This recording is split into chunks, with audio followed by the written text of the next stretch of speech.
Assalamualaikum warahmatullahi wabarakatuh. Perkenalkan, nama saya Rizky Kusmaningrum dengan 3 digit NIM terakhir 057 dari Program Studi Teknologi Rekayasa Otomasi Sekolah Vokasi Universitas Diponegoro. Di sini saya akan menyampaikan materi-materi dari praktikum sistem embedded. Untuk materi yang pertama yaitu GPIO Digital Input dan Output. GPIO adalah General Purpose Input dan Output. Adalah pin pada microcontroller yang dapat dikonfigurasi sebagai input atau output untuk berinteraksi dengan perangkat eksternal. Fungsi dari GPIO yaitu yang pertama membaca data dari sensor atau tombol, yang kedua mengendalikan LED, relay, buzzer, dan perangkat lainnya, dan yang ketiga yaitu menghubungkan microcontroller dengan perangkat eksternal. Di sini yang pertama itu digital input. Digital input adalah metode GPIO yang digunakan untuk membaca sinyal digital dari perangkat eksternal. Untuk karakteristiknya sendiri yaitu ada high atau 1 dengan tegangan logika tinggi, dan low atau 0 yaitu dengan tegangan logika rendah. Contoh penggunaannya yaitu yang pertama push button, kedua limit switch, dan yang ketiga sensor digital. Untuk selanjutnya, yang kedua yaitu digital output. Digital output adalah metode GPIO yang digunakan untuk mengirim sinyal digital ke perangkat eksternal. Karakteristiknya sendiri yaitu high atau 1 dengan identik perangkat aktif, dan low dengan 0 yaitu perangkat tidak aktif. Contoh penggunaannya yaitu LED, kedua buzzer, dan relay. Selanjutnya untuk materi yang kedua yaitu interrupt. Interrupt adalah mekanisme yang memungkinkan microcontroller menghentikan sementara proses yang sedang berjalan untuk menangani suatu kejadian penting secara cepat. Cara kerjanya yaitu yang pertama terjadi suatu kejadian, misalnya tombol ditekan sehingga itu sebagai trigger untuk interrupt aktif. Lalu microcontroller menjalankan interrupt service routine atau ISR. Lalu setelah selesai, program kembali ke proses sebelumnya. Nah, di sini ada perbandingan dari polling dan interrupt. Untuk polling sendiri itu CPU terus memeriksa status unit, status input. Lalu untuk interrupt yaitu CPU merespon hanya saat ada kejadian. Lalu untuk polling ini dinilai kurang efisien, membebani CPU dan respon lebih lambat. Untuk interrupt sendiri ini lebih efisien, menghemat penggunaan CPU dan respon lebih cepat. Contoh penggunaan interrupt yaitu tombol seperti push button, emergency. Lalu yang kedua yaitu ada sensor gerak, yang ketiga ada encoder, dan yang keempat ada komunikasi serial. Untuk materi yang ketiga yaitu ADC, Analog to Digital Converter, adalah rangkaian yang berfungsi mengubah sinyal analog menjadi data digital sehingga dapat diproses oleh microcontroller. Contoh penggunaannya yaitu yang pertama membaca sensor suhu, yang kedua membaca nilai potensiometer, ketiga membaca sensor cahaya atau LDR, dan yang keempat monitoring tegangan. Selanjutnya untuk materi keempat yaitu DAC. DAC Digital to Analog Converter adalah rangkaian yang berfungsi mengubah data digital menjadi sinyal analog. Untuk contoh penggunaannya yaitu yang pertama ada audio, kedua generator sinyal, ketiga yaitu motor, lalu yang keempat yaitu sistem referensi tegangan. Lalu untuk materi yang kelima yaitu PWM, Pulse Width Modulation, adalah teknik menghasilkan sinyal analog semu dengan mengatur lebar pulsa atau duty cycle dari sinyal digital. Untuk duty cycle sendiri, 0% itu selalu off, 50% itu on setengah periode, dan 100% itu selalu on. Untuk contohnya yaitu yang pertama mengatur kecerahan LED, yang kedua yaitu mengatur kecepatan motor DC, dan yang ketiga yaitu mengatur posisi sudut motor servo. Untuk perbedaan dari ADC, DAC, dan PWM yaitu yang pertama, ADC ini konversi dari analog ke digital, sedangkan DAC yaitu konversi dari digital ke analog, sedangkan PWM yaitu konversi dari digital ke analog semu.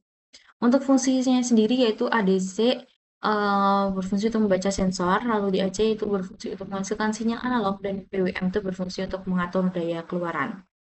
Untuk tipenya sendiri, ADC itu input, sedangkan DAC dan PWM itu output. Untuk contohnya sendiri, ADC yaitu potentiometer, DAC yaitu audio DAC, dan PWM itu kontrol LED dan motor. Untuk Materi selanjutnya yaitu komunikasi serial. Komunikasi serial adalah metode pertukaran data yang dilakukan secara berurutan satu bit demi satu bit melalui jalur komunikasi antara dua atau lebih perangkat elektronik. Tujuannya yaitu menghubungkan mikrokontroler dengan perangkat lain, mengirim dan menerima data, serta mendukung komunikasi antar perangkat secara real-time. Jenis komunikasi serial yaitu yang pertama UART, Universal Asynchronous Receiver Transmitter, yang kedua I2C yaitu Inter-Integrated Circuit, dan yang ketiga yaitu SPI, Serial Peripheral Interface. Untuk materi yang keenam ini yaitu UART. UART adalah komunikasi serial asinkronus yang tidak menggunakan sinyal clock. Untuk jalur komunikasinya sendiri yaitu ada TX, RX. TX adalah transmitter dan RX adalah receiver. Lalu karakteristik sendiri dari UART yaitu pertama sederhana dan mudah digunakan, yang kedua yaitu komunikasi point to point, dan yang ketiga yaitu membutuhkan pengaturan baud rate yang sama. Untuk contoh penggunaannya yang pertama yaitu serial monitor, yang kedua yaitu GPS modul, dan yang ketiga yaitu Bluetooth modul. Lalu untuk materi ketujuh yaitu I2C adalah komunikasi serial sinkron yang menggunakan dua jalur komunikasi. Jalur komunikasinya yaitu yang pertama SDA yaitu untuk data dan SCL yaitu clock.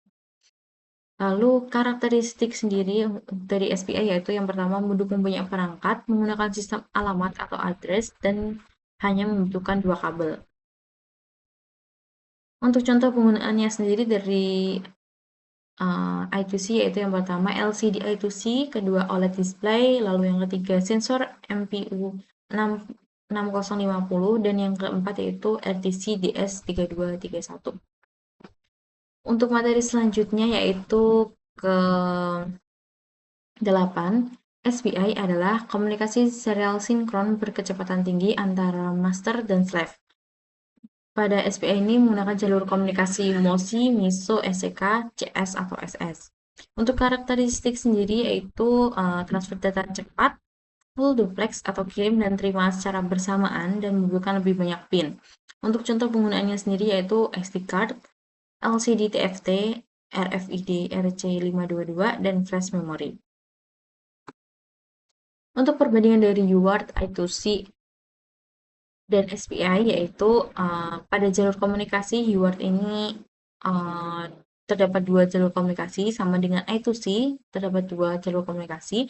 Di UART ini jalur komunikasi RXTX transmitter dan receiver. Untuk I2C yaitu jalur komunikasi SDA data dan SCK yaitu clock.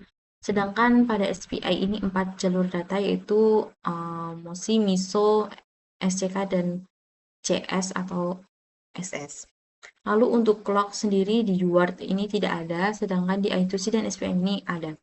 Lalu untuk kecepatan pada UART dan I2C ini kecepatan sedang, sedangkan SPI ini kecepatan tinggi.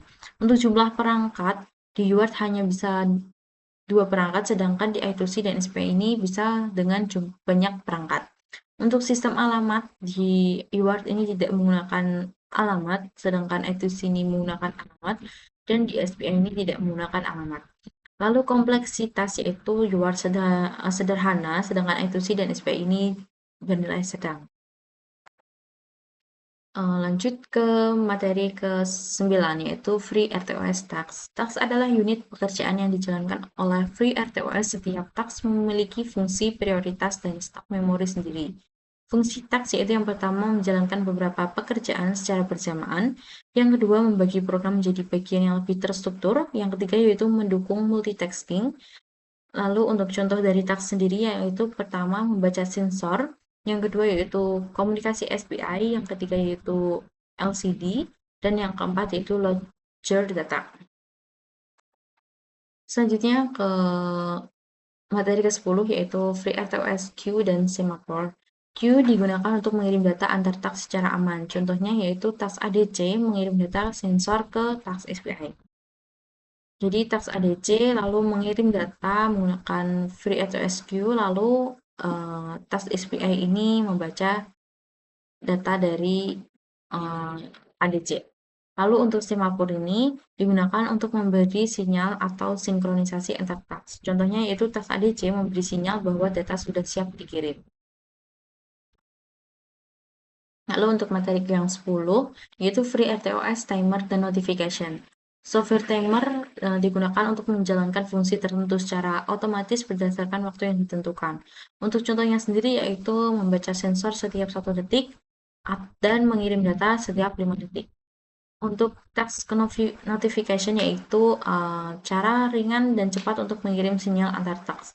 Keunggulannya sendiri yaitu lebih cepat dari queue dan semaphore, lalu menggunakan memori yang lebih sedikit.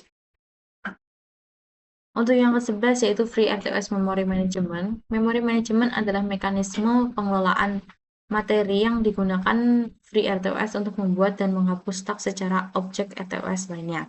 Untuk fungsinya sendiri yaitu pertama mengalokasikan memori untuk task, yang kedua yaitu mengoptimalkan penggunaan RAM, yang ketiga yaitu mencegah pemborosan memori. Untuk jenis alokasinya sendiri yaitu static allocation yaitu memori ditentukan sejak awal, dan dynamic allocation yaitu memori dialokasikan saat program berjalan. Lalu yang terakhir yaitu Free RTOS Advanced. Di sini fitur lanjutan dari Free RTOS terdapat task yaitu menjalankan pekerjaan secara multitasking, lalu ada queue pertukaran data antar task, ada semaphore yaitu sinkronisasi task, lalu ada timer menjalankan tugas berdasarkan waktu, ada notification yaitu komunikasi cepat antar task, dan memory management yaitu mengelola penggunaan RAM. Free RTOS menyediakan berbagai fitur untuk mendukung multitasking, komunikasi antar task, sinkronisasi, pengaturan waktu, dan pengelolaan memori sehingga sistem embedded dapat bekerja secara efisien, responsif, dan real-time. Sekian dari saya, terima kasih. Wassalamualaikum warahmatullahi wabarakatuh.